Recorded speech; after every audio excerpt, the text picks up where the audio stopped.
Black Woods, Blue Sky by Eowyn Ivey, published by Tinder Press, and this is a beautifully descriptive novel that will transport the reader to the wilderness around Anchorage, and that's Alaska.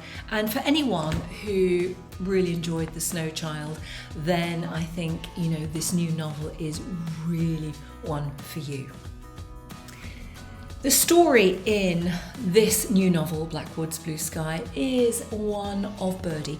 Birdie is the mother of Emaleen, a young girl, and Birdie really struggles to be that mother. She tries very hard to be a good enough mother, but it's hard for her. She works in a bar, and the temptations are there, and so you get the sense right from the off that Emaleen is a child who has to kind of look after herself. Social services have been involved, but there is an empathy, a sympathy for Birdie's plight.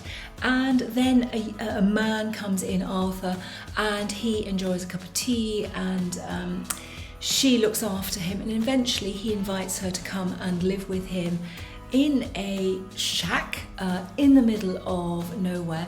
And Arthur is a complex person. He has a very, very difficult history, and he has a very quaint way of speaking, and there is a sense that perhaps he has a few learning difficulties, but Birdie wants to throw her hat in the ring with him, and so she decamps with Emaleen to the middle of nowhere, and they begin a life together. Now, Arthur's father has a small plane, and Arthur looks after them by bringing them provisions in the small plane.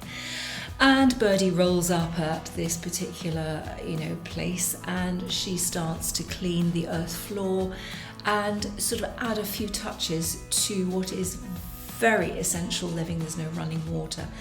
And this is their story of his background, her trying to make a life with him, kind of being quite optimistic, and where it all lands. And you get a real sense of, the wildlife around where they live, the inhospitable terrain, the inclement weather, yet it is all told with a sense of positivity. So I really think if you want to have read a novel that is full of environment, full of richness, then there's nothing better than Black Woods, Blue Sky by Eowyn Ivey.